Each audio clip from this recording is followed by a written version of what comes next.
Buenas tardes a todos, a todas, ¿cómo andan? Bueno, nosotros estamos muy contentos de poder estar acá, de poder participar de estas jornadas de Ciencia de la Computación, edición 2021. Y bueno, les vamos a contar un poco de nuestro trabajo, lo que hemos estado haciendo este año. Somos un grupo de 4 ingenieros y bueno, y nuestro profesor que nos acompañó. Y bueno, comentarles brevemente, antes de empezar, que este trabajo, que está contextualizado en el ámbito satelital, está muy relacionado a las ciencias de la computación, que es lo que ustedes van a estudiar seguramente, porque justamente hemos hecho una serie de simulaciones y de cómputo en general que nos ha permitido obtener ciertos resultados muy necesarios para el objeto de estudio, que les vamos a contar a continuación. Bien, nuestro trabajo lo hemos titulado como Análisis de Trade-off para AIS satelital en el contexto de la misión PanSat. Bien, y bueno, vamos a contarles un poquito de qué se trata esto, que seguramente es muy nuevo para muchos. Bien, en particular les voy a comentar un poquito sobre el índice. Bien, primero vamos a hablar un poco de quiénes somos nosotros y en qué contexto hemos hecho este trabajo. Segundo, les voy a presentar un pequeño abstracto, bien, pequeño resumen de lo que hacemos, de lo que hemos hecho y de dónde estamos parados. Luego les voy a contar brevemente de qué se trata el sistema AIS y luego el sistema SAIS, que es la parte satelital que nos compete. Luego vamos a hablar un poco del modelado del sistema. Luego vamos a hablar un poquito también de parámetros generales que hemos tenido en cuenta para estas simulaciones que hemos hecho. Los tipos de antena que hemos usado. Un análisis de field of view o de pisada de satélite. También ya les vamos a contar. Y un análisis de control de actitud también hemos hecho. Nos parecía importante. Y finalmente hacemos un análisis de data handling, que es manejo de datos a bordo. Y en particular hemos comparado dos tipos de solución. También mi compañero les va a comentar con profundidad esto. Y bueno, por último les vamos a acercar algunas conclusiones y el trabajo futuro y qué nos espera acerca de este trabajo. Bien, les voy a contar un poquito entonces quiénes somos nosotros, los autores, y un poco el contexto en el que hemos hecho este trabajo.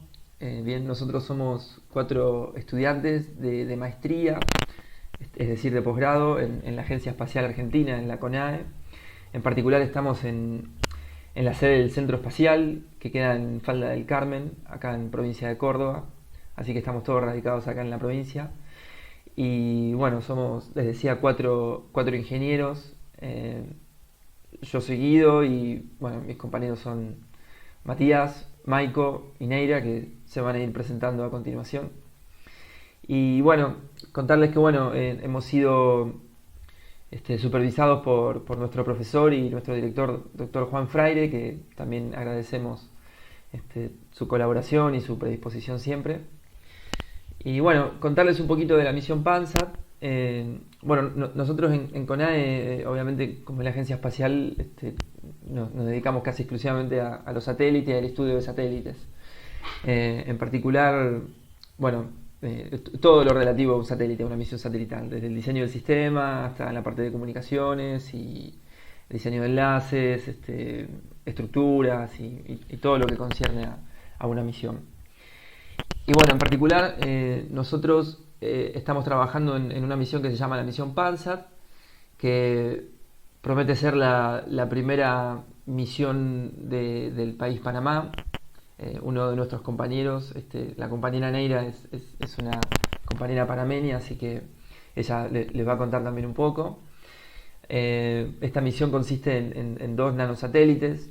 Para que se den una idea, los nanosatélites son como satélites pero súper pequeños y bueno, son de alguna forma más económicos y mucho más rápidos de diseñar y se usa mucho para el ambiente académico y para hacer pruebas, así que un poco el desafío que nos competía era esto, era trabajar en esta misión PanSat que consta de 2 satélites, como les digo, satélites pequeños, 2 CubeSat o nanosatélites, y en particular uno de estos nanosatélites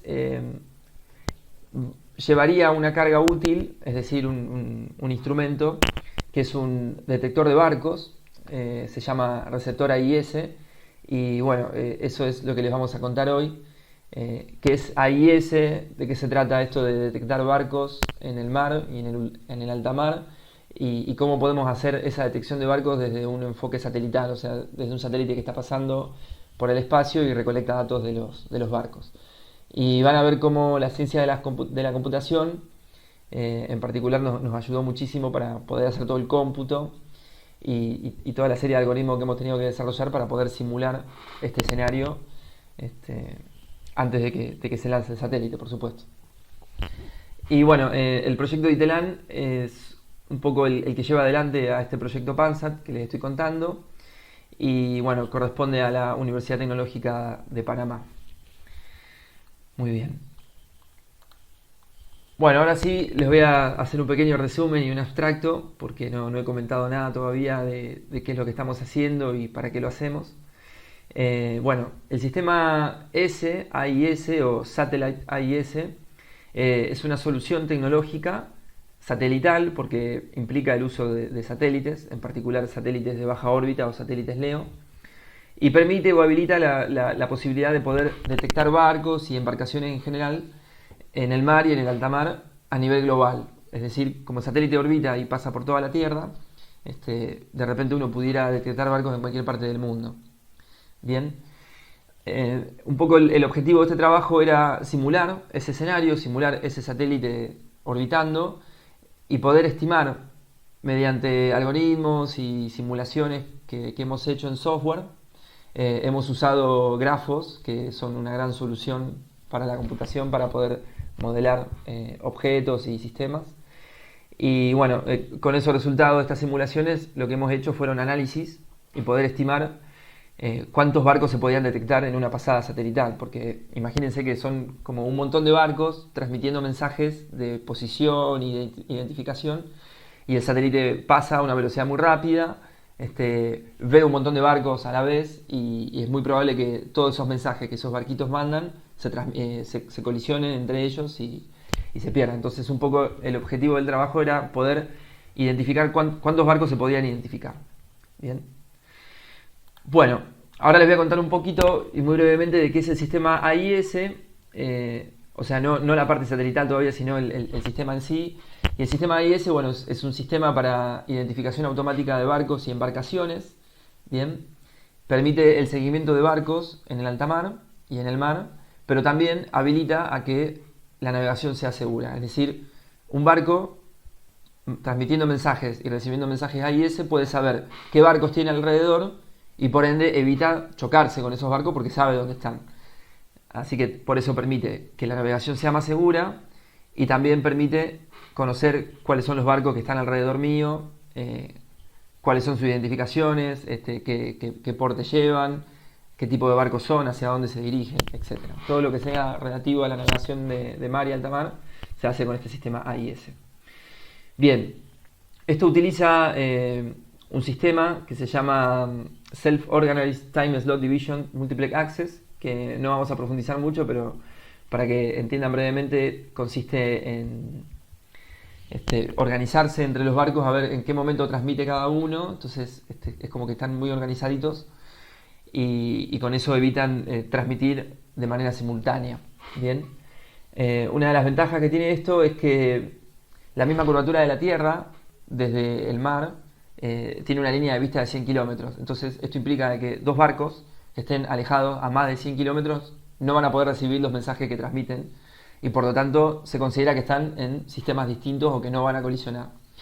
Bien, esto, cuando pasa el satélite por encima, tiene una vista muchísimo más grande que esos 100 kilómetros que les acabo de comentar, y de repente puede ver muchísimos más barcos, y muchísimos de esos mensajes se van a colisionar porque se ven muchos más mensajes a la vez.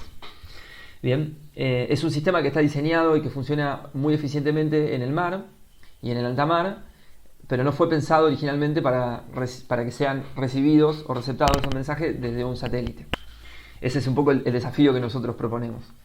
Bien, y bueno, entonces con eso les voy a presentar un poco de qué se trata el SAIS o el Satellite AIS, que es el que nos compete a nosotros, que básicamente es el mismo objetivo es seguir barcos, poder traquear barcos que están en el mar y en el alta mar, conocer su posición y su identificación y el curso que están llevando, pero recuperar toda esa información desde un satélite y no desde un barco que esté también en el mar. ¿Y qué ventajas tiene hacerlo desde un satélite? Bueno, justamente los que le comentaba al principio, que el satélite va orbitando alrededor de la Tierra, pasa por toda la Tierra, entonces se pueden detectar barcos en todo el mundo. Y además la cantidad de barcos que se pueden detectar es muchísimo más grande que la que puede llegar a detectar un barco solo. Y bueno, y esto también nos permite tener una idea mundial de cuántos barcos hay en el mundo, dónde están esos barcos, dónde se concentran y por supuesto tomar decisiones a partir de eso. Por lo menos tener un mapa mundial de barcos ya es un montón de información. Bien. A nosotros en realidad y en particular nos interesa estudiar este desempeño de SAIS alrededor del Canal de Panamá, bien, que es nuestro objeto de estudio. Y esto un poco lo que les comentaba al principio de que nosotros estamos trabajando en una misión que se llama PANSAT, entonces estamos contextualizados y nos interesa estudiar qué es lo que pasa en la vecindad del Canal de Panamá, que se imaginarán que pasan muchísimos barcos todos los días, así que esto es un desafío también en eso. Y bueno, un poco lo que hemos hecho en el trabajo y que a continuación mis compañeros les van a explicar muy bien los detalles técnicos y los modelos que hemos propuesto y los resultados a los que hemos llegado. Pero el objetivo que teníamos era poder estudiar el comportamiento, poder simular qué es lo que pasa con ese satélite a medida que va pasando. Insisto, cuántos barcos puede llegar a detectar de un total de barcos que hemos simulado. Entonces con eso tenemos un porcentaje de barcos detectados, por ejemplo, para una dada cantidad de barcos dada en el mar. ¿Bien?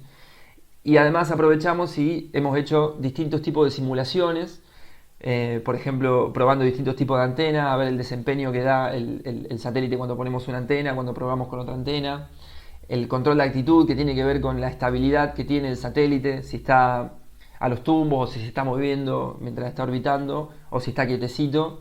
Eso también tiene implicancias en la capacidad de detección porque la antena se desapunta y que se desapunte quiere decir que pierde ganancia y que detecta menos.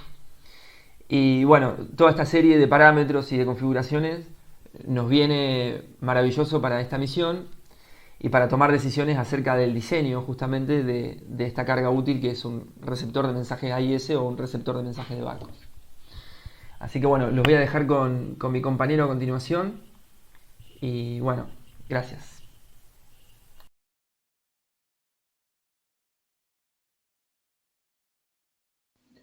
Les mostramos acá entonces algunas de las asunciones que hicimos para este sistema.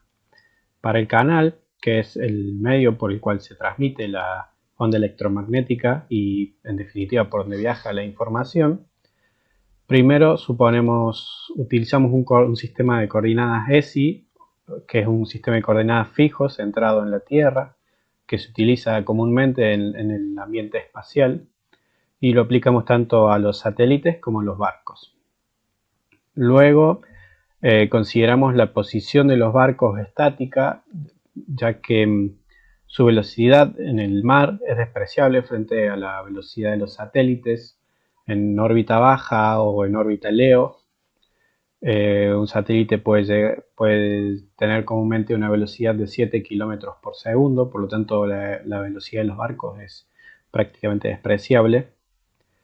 Y luego consideramos entonces la ecuación de Friis para calcular la potencia de señal que recibe el satélite en base a la potencia de señal transmitida por el barco, las ganancias de la antena del satélite y la ganancia del barco, y un factor de atenuación por espacio libre, por propagación en espacio libre.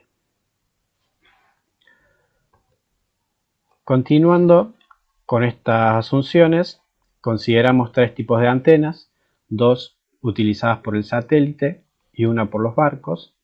Todos los barcos utilizan la misma antena, que es una antena tipo monopolo con plano de tierra. En la imagen es la que está a la derecha.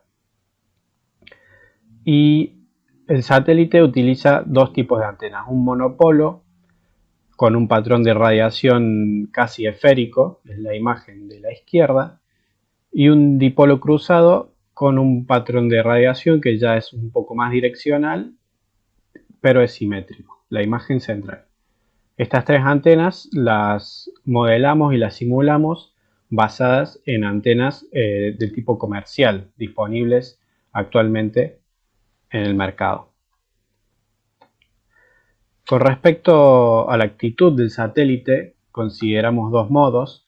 La actitud hace referencia a cómo se orienta el satélite en la órbita, y los modos que consideramos son control de actitud en dos ejes o sin control de actitud, lo que implica un movimiento aleatorio de la orientación del satélite. En este videito les quiero mostrar cómo serían estos dos modos de actitud. Por ejemplo, en el satélite que va por adelante en la órbita, es el satélite que tiene el control de actitud y su orientación es fija con respecto al centro de la Tierra, y el satélite que va por detrás en la órbita, intenta simular un comportamiento aleatorio, y esto repercute en la calidad del enlace que se pueda establecer con el barco. Para armar el escenario de simulación utilizamos grafos donde cada nodo representa un barco y cada línea representa la conexión entre barcos. Entonces partimos de un grafo totalmente conectado, eliminamos aquellas conexiones que representen una distancia mayor a 100 kilómetros, ya que es la línea de visión electromagnética máxima que se puede obtener en el océano. Eliminamos estas conexiones y obtenemos un escenario donde algunos barcos están conectados y otros no. Entonces, agarramos grupos de los barcos conectados y les asignamos intervalos de tiempo en el cuales van a transmitir, evitando que coincidan estos intervalos de tiempo entre barcos vecinos, y repetimos este mismo procedimiento para 100, 200, 500 y 1000 barcos. Con esto logramos simular 4 escenarios. Otros parámetros generales que tuvimos en cuenta para esta simulación son las potencias de transmisión que le asignamos a cada barco, que utilizamos 2, 5 vatios y 12,5 vatios basados en el estándar de AIS. La altura a la cual se encuentra en la órbita del satélite, 550 kilómetros, la cantidad de barcos que utilizamos, las frecuencias, y algo muy importante es la sensibilidad del receptor que está a bordo del satélite, que también lo sacamos de hojas de datos de equipos comerciales, y en este caso es de menos 118 dBm, una medida de potencia. A esto se le suman los parámetros orbitales en los cuales propagamos el satélite, que básicamente es una órbita circular con altura de 550 kilómetros y una inclinación de 97 grados. Para evaluar todos estos escenarios y extraer información relevante, definimos dos métricas. Una es la tasa de extracción, que representa el total de mensajes decodificados en relación a la cantidad de mensajes que llegan al satélite. La cantidad de mensajes que llegan al satélite va a ser el total de los mensajes enviados por el escenario donde están todos los barcos menos los mensajes que se perdieron. Y la otra métrica que definimos es la tasa de pérdida, que lo que mide es la cantidad de mensajes que llegan al satélite sobre la cantidad de mensajes totales que se enviaron.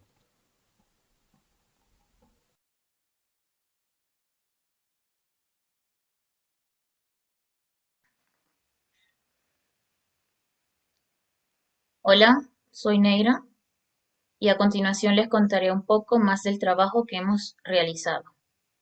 Bajo los criterios de simulación explicados por mis compañeros, analizamos diferentes escenarios para identificar la tasa de extracción de mensajes AIS.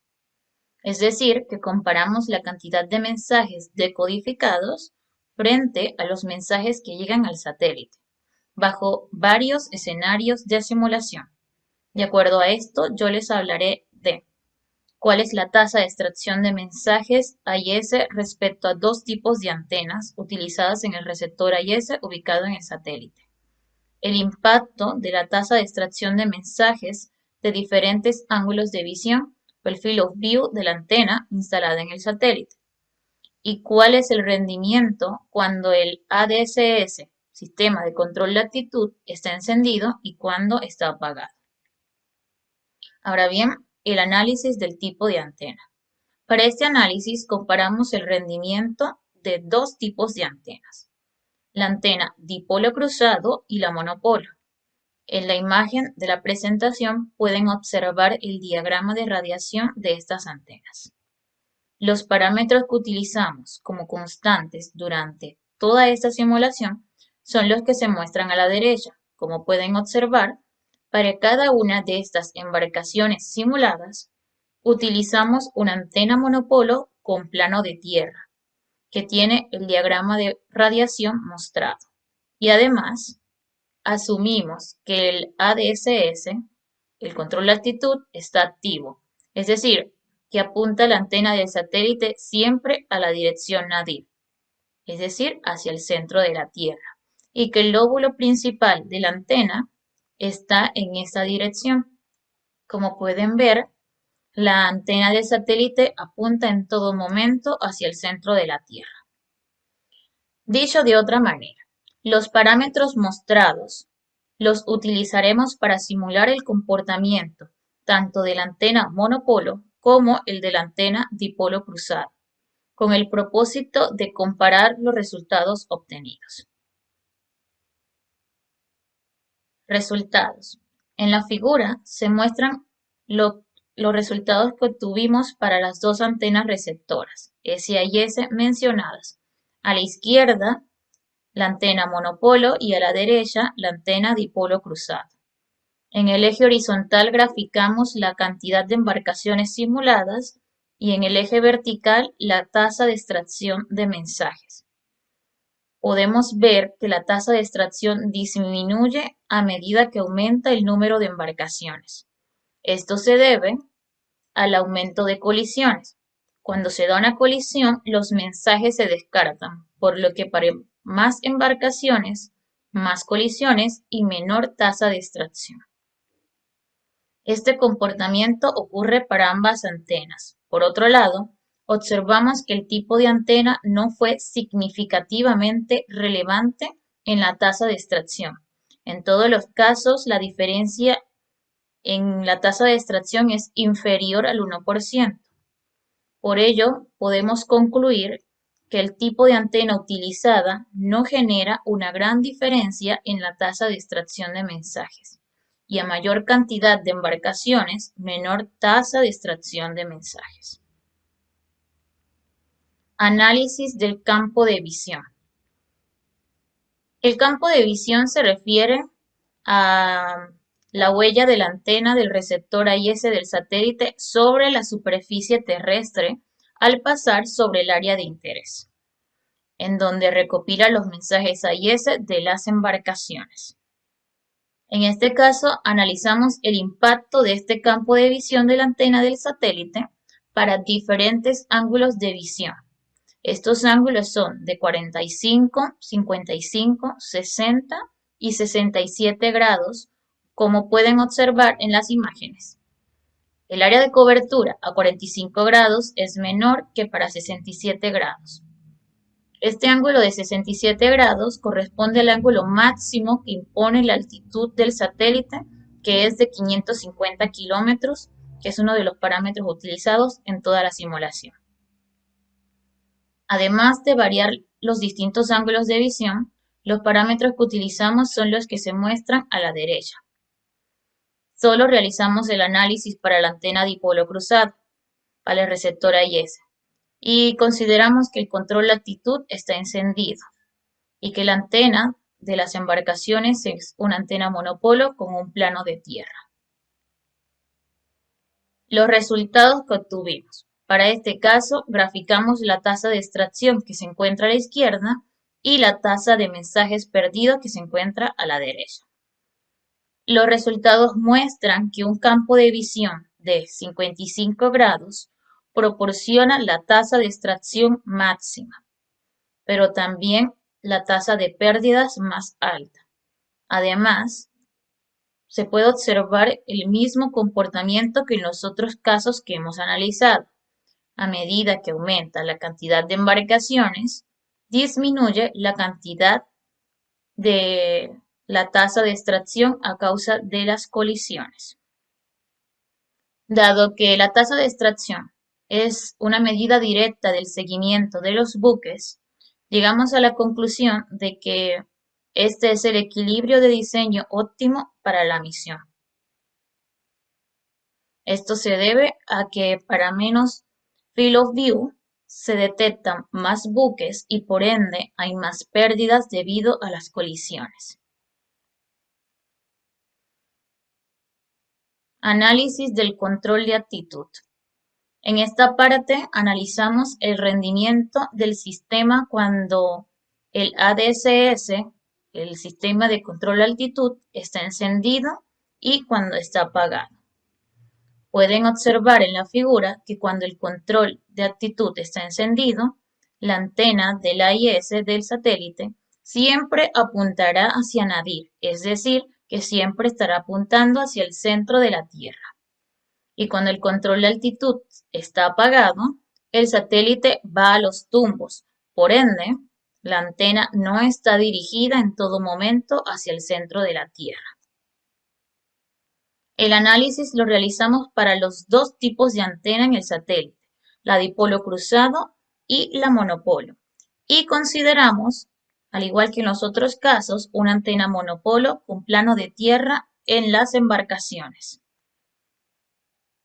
Los resultados que obtuvimos se muestran en la figura, que son la tasa de pérdida para estos casos. Observamos que la antena dipolo cruzado proporciona una tasa de pérdida similar, con y sin control de actitud. Este no es el caso de la antena monopolo, que presenta un aumento de pérdida de mensajes del 10%, cuando no se utiliza el control de altitud. Sin embargo, podemos decir que no se encontró mucho impacto con el uso del control de altitud.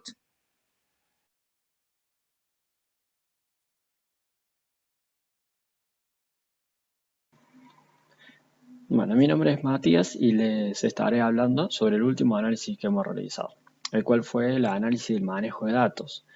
Primero que nada les quiero mencionar dos métodos, uno es el SDP y otro es el OBP.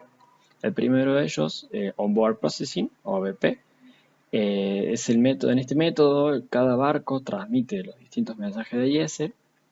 El satélite, un receptor de IS a bordo del satélite, recibe estos mensajes y los decodifica instantáneamente, extrayendo la información del barco, ¿no? La identificación, el rumbo, la posición, la velocidad, etc.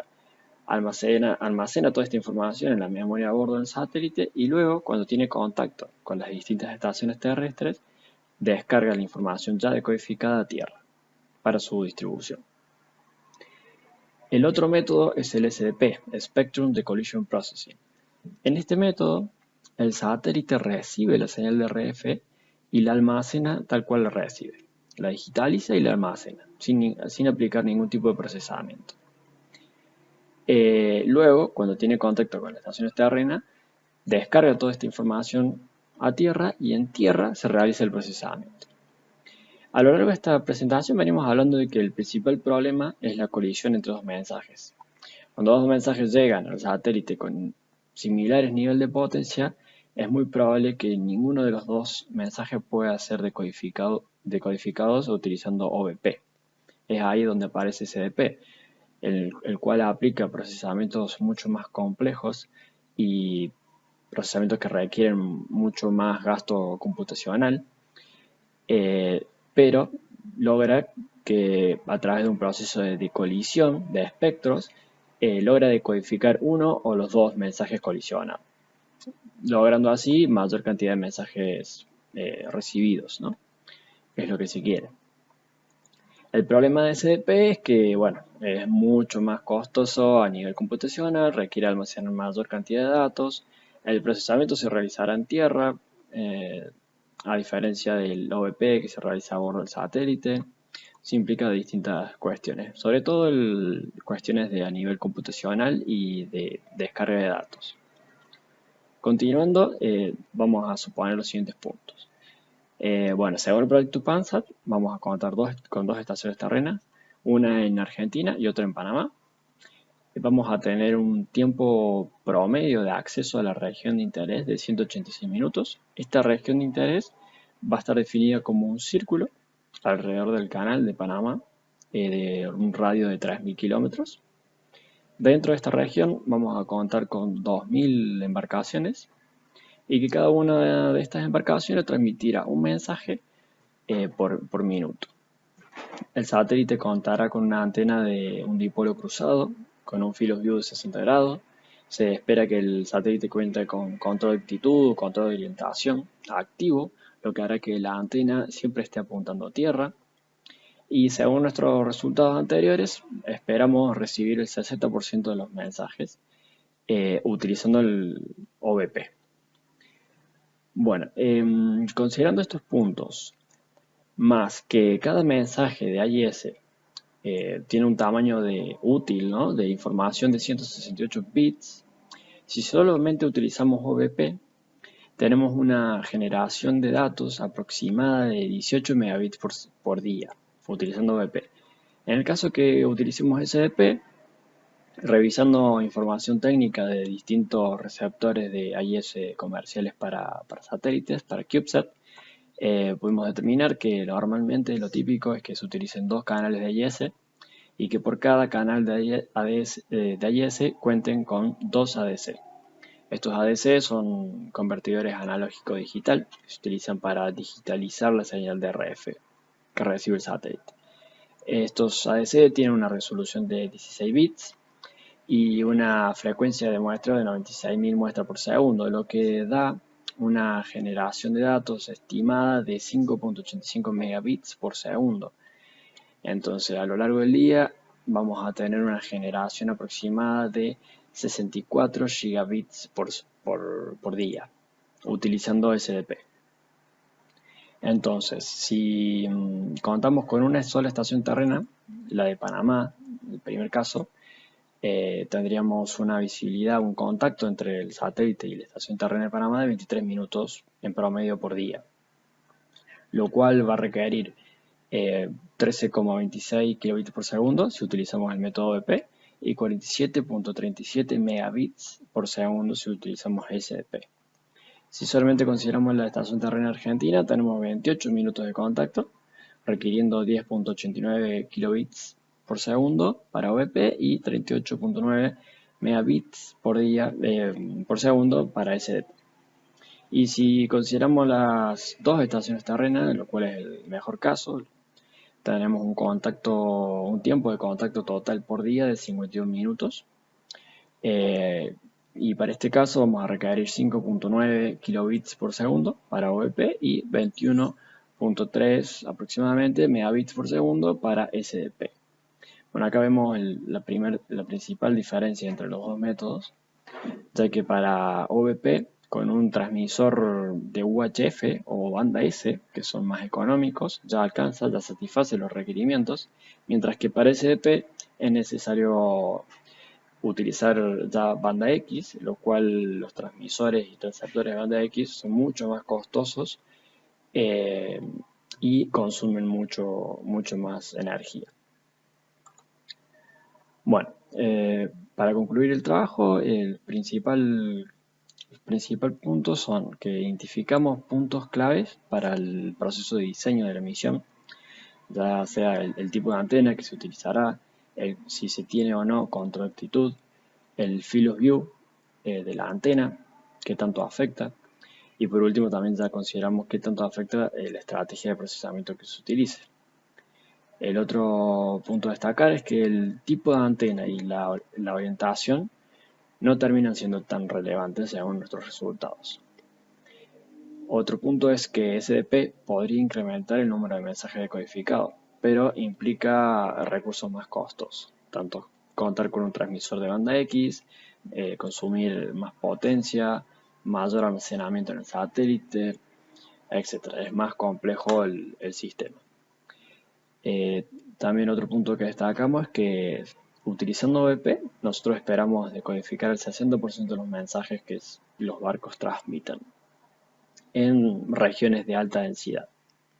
Y como trabajo futuro tenemos pendiente mejorar el simulador, agregando más realismo, ya sea considerando la polarización de la antena, el efecto Doppler, el capture effect, el tiempo de propagación de los mensajes desde los barcos hasta el satélite, las pérdidas atmosféricas que hay, etc. Y además también esperamos ejecutar el simulador para diferentes escenarios y distintas áreas del planeta. Bueno, eso ha sido todo por nuestra parte. Espero les haya parecido interesante este trabajo y muchas gracias por su atención.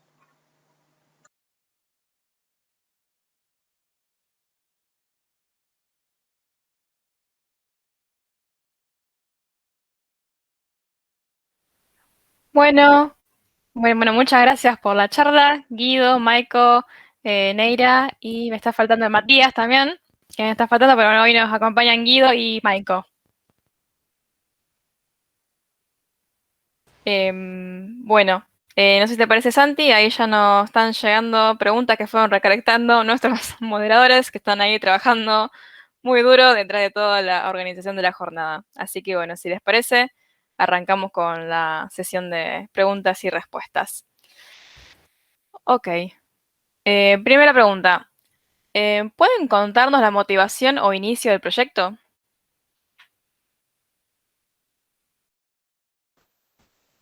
Todo tuyo, Maiko, si te animás. Iba a dejar a vos que fuiste el que lo trajo el proyecto, con el director. Vino con Juan, sí. Bueno, nosotros les contábamos que estamos en CONAE, en la agencia espacial. Estamos muy contentos, estamos haciendo una maestría con Maiko, con Mati y Neira también. Y en realidad, bueno, yo venía trabajando con Juan, que es mi director, también con Matías, también el mismo director. Y bueno, nada, nos tocaba, estamos en un proyecto integrador de tesis y bueno, nada, teníamos que hacer algo de barco y detección de barcos cerca del Canal de Panamá, así que era muy oportuno hacer un simulador y bueno, programar todo este software que hicimos que la verdad nos dieron resultados muy lindos. ¿Cómo nació la idea? No sé, surgió. Y bueno, nada, con muchas ganas de trabajar y salió por suerte todo muy bien. Presentamos en un workshop internacional en julio y bueno, nada, ahora estamos muy contentos de poder presentar acá con ustedes. Sí, excelente. Y esto que se les dio para presentarlo, me imagino que esto tiene mucha utilidad realmente en el mundo real. También todo esto fue simulado, pero ¿ya le ha surgido alguna propuesta? Me imagino, no sé, un servidor donde los barcos son los clientes, no sé. Por ese lado, ¿qué les surgió? ¿O qué están viendo? ¿Qué proyectan ustedes desde adentro del proyecto?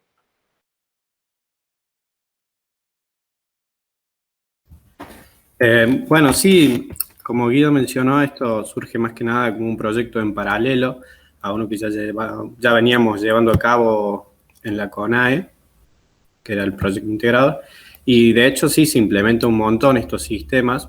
Tienen un par de añitos, pero lo novedoso es el simulador que estamos implementando, que aún le faltan algunos retoques, pero permite dilucidar estas situaciones de compromiso, de hacer el procesamiento a bordo, hacerlo en tierra, ver qué conviene. Y eso es lo novedoso del trabajo pero el sistema SAIS en sí, ya hay algunos satélites que lo vienen implementando.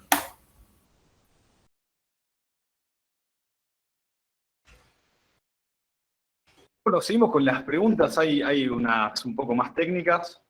Hay una persona que preguntó si resulta satisfactoria la tasa de extracción alcanzada en las simulaciones, que estaba este dato del 60%. ¿Qué decir con ese resultado? Bueno, esa tasa de extracción está dada para un número de embarcaciones muy alto, que nosotros estimamos mucho menos alrededor del Canal de Panamá. Así que estamos como relajados, diríamos. Sin embargo, bueno, si uno quisiera hacer seguimiento de barcos, no sé, en el canal de Túnez, por ejemplo, que es un canal mucho más poblado, muchos más barcos que el canal de Panamá, probablemente sí, ahí los números empiezan a quemar un poquito y uno se preocupa un poco. Pero bueno, esto está, de alguna forma quiere reflejar lo último que habíamos comentado, el manejo de datos. Sería interesante, si no, tratar de recolectar todos los datos en crudo y hacer un postprocesamiento en tierra, como para poder recolectar más datos. De hecho, hay servicios, empresas, digamos, que laburan a nivel mundial y ofrecen este tipo de servicios de alcanzar una recolección de datos mucho más grande. Ese 60% es para un número de barcos que no es el que nosotros estimamos que vamos a encontrar en Panamá, así que estamos bien. Perdón, está, buenísimo. Bueno, acá preguntan también, otra pregunta técnica, ¿qué herramientas utilizaron para hacer su simulador? Lenguajes, bibliotecas, etcétera. Esa Guido, tuya, Michael. ¿querés comentar vos? Bueno, no, es que, bueno, Python más que nada, el simulador fuerte que es el que termina procesando todos los paquetes que van, las transmisiones que se hacen y si hay o no colisión, está hecho en Python y en particular con una librería que se llama SymPy, que es para simulación de eventos. Y usamos el concepto de grafos que nosotros enganchamos por ahí en realidad para dar esta charla acá, como un mecanismo para poder dimensionar barcos y poder crear vínculos entre los barcos, que es justamente la distancia que hay entre dos barcos. Después usamos un software que se llama STK para la parte de dinámica orbital. Así que era para saber, digamos, el satélite a dónde va parando en su posición cuando va pasando el tiempo. Pero tenemos una optimización de eso, así que prescindimos de ese software que no es libre y tenemos un simulador 100% libre y nos pone muy feliz que sea así, digamos. Sí, también para agregar, usábamos otro software para simular las antenas y extraer los patrones de radiación, pero simplemente lo que hacíamos era simular el patrón y en base a eso exportábamos esos datos, los llevábamos a nuestro simulador desarrollado en Python y ahí los usábamos. Era más que nada para lograr el dibujito ese de la antena, pero llevábamos los datos a Python.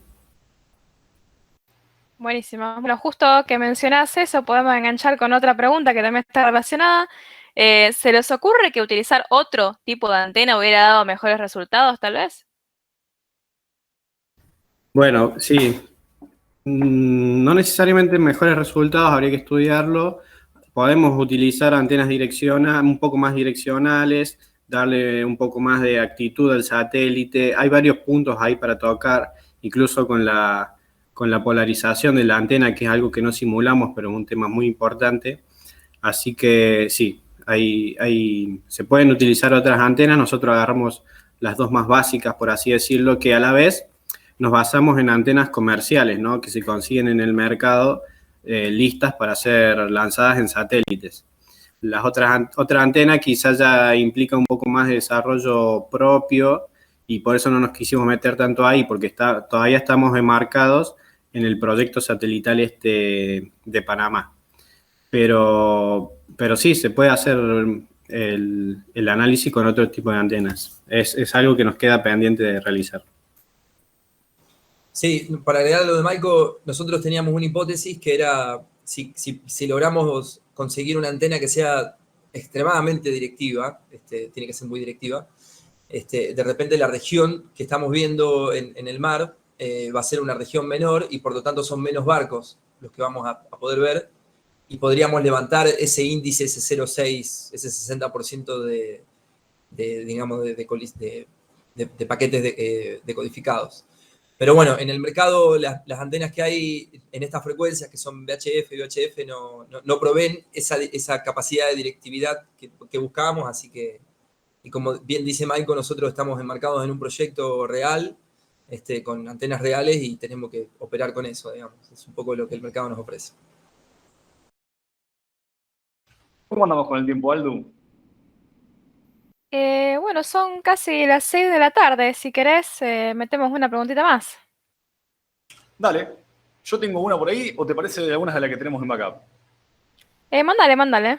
Dale. Bueno, mi pregunta es, más o menos, ¿cuánto tiempo le llevó llevar a cabo, valga la redundancia, el simulador, digamos? Ya un trabajo más del trabajo en equipo, de las dimensiones, de cuándo arrancó, cuándo más o menos se terminó, cuándo empezaron a decir, ok, está funcionando.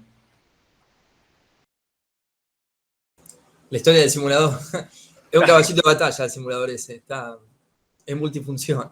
No, ese simulador, yo hice una primera versión el año pasado, pero en otro proyecto que no tiene nada que ver con seguimiento de barcos, pero te lo voy a explicar rápido y tiene sentido. Mi trabajo de tesis, por ejemplo, tiene que ver con recolección de datos IoT satelital. ¿Está bien? Un montón de nodos transmitiendo mensajes desparramados en la Tierra y el satélite recolecta todo. Y si lo ves así rápido, no es tan distinto, porque cambiamos barcos por IoT y el satélite es el mismo que está pasando. Así que fue reconstruir ese simulador, adaptarlo a los mecanismos de control de acceso que tiene el sistema AIS, y agregamos esto de los grafos que no lo teníamos, y bueno, es un mejoramiento. Pero ese simulador tiene más de un año de trabajo, 1 año y 2 meses, si querés. Y viene de un simulador de la Universidad de Lancaster de Inglaterra, que también fue tocado por la Universidad de Cork en un trabajo de tesis, así que está muy manoseado y muy iterado, pero bueno, esta versión sí es nuestra, digamos. El software libre tiene estas cosas, ¿no? Que uno puede ir compartiendo su trabajo y lo va mejorando con el tiempo y nada, es maravilloso. Tal cual, opino totalmente igual. Bueno, ya si les parece, solamente por el tiempo, que hoy venimos media hora, estamos a las corridas. Así que bueno, muchas gracias Guido, Maiko, por la charla, por las respuestas, por su tiempo. La verdad que estuvo buenísima la charla. Así que bueno, no sé si tienen algo más que para agregar o que quieran comunicarle a la gente que está mirando del otro lado. No, bueno, gracias a ustedes, gracias a todos los que están mirando y escuchando. Y si se animan a meterse en el área satelital, es muy desafiante, muy entretenida y muy interesante. Que yo no conocía nada y creo que Guido tampoco conocía nada hasta que empezamos la maestría y bueno, nos atrapa. Gracias. No, gracias a ustedes. Lo Gracias. mismo, si se quieren pasar por el Discord, si también los que están viendo tienen algún tipo de pregunta y le quieran hacer, pueden hacerlo directamente por el chat de Discord, están todos invitados a continuar por ese lado. Así que otra vez, gracias por participar, gracias por la charla, estuvo buenísima, gracias por tu tiempo, por responder. Y bueno, eso. Bueno, muchas gracias y que termine muy bien la jornada. Les agradezco muchísimo, les agradecemos todos el espacio que nos han dado. Muchas gracias. No, gracias a ustedes. Nos vemos capaz en la próxima JCC. ¿Quién sabe? ¿Quién sabe? Bueno, gracias. Tal cual. Nos vemos. Nos vemos. Chao. Hasta luego. Hasta luego.